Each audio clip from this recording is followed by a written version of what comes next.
நாகார்ஜுனா எக்ஸ்க்ளூசிவாக நம்ம நியூஸ் 7 தமிழ் செய்திகளுக்காக அளித்த அந்த பிரத்யேக பேட்டி அடுத்ததாக ஒரு எக்ஸ்க்ளூசிவான விஷயத்தை தான் பார்க்க இருக்கோம்.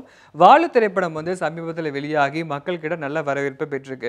இந்த தருணத்தில் வாலு படம் குறித்து நமது செய்தியாளர் ஷைலஜாவிடம் சிம்பு தெரிவித்த கருத்துக்களை தற்போது பார்க்கலாம். Sir congrats. படம் நல்லபடியா சக்ஸஸ்ஃபுல்லாக ஓடிட்டு இருக்கு. எல்லாருமே இண்டஸ்ட்ரியில் இப்போ பேசுகிற ஒரே விஷயம் Simbu what a strong comeback அப்படிங்கிறாங்க.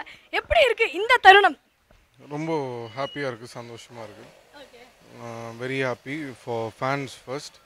ஸோ ரொம்ப நாளுக்கு அப்புறம் அவங்களுக்கு தான் ஒரு நல்ல treat and response is very good. So I'm very happy. Okay. So படத்தில் எல்லாரும் பேசுகிற ஃபர்ஸ்ட் விஷயம் என்னன்னு பார்த்தீங்கன்னா உங்களுக்கும் சந்தானத்துக்கும் உள்ள கெமிஸ்ட்ரியை பற்றி அதை பற்றி சொல்லுங்கள். எப்படி உங்கள் 2 பேருக்கு மட்டும் எப்படி ஸ்பார்க் ஆகுது?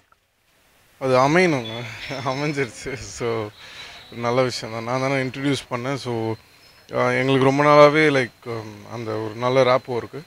ஸோ அது படத்துலையும் நல்லா ஒர்க் ஆயிடுச்சு. So one last question. இப்போ வாலு ரிலீஸ் ஆயாச்சு, அடுத்தடுத்து நிறைய எதிர்பார்ப்பு உங்கள் படங்கள் மேலே இருக்குது. அதை ஃபுல்ஃபில் பண்ணுற மாதிரி என்னென்ன ப்ராஜெக்ட்ஸ்? அடுத்து இது நம்மால் ரிலீஸ் ஆகுது. இது நம்மளுக்கு அப்புறம் கௌதம் மேனன் படம் Achcham Enbadhu Madamaiyada, and after that கான், அண்ட் அதுக்கப்புறம் அமீர் சார் படம்.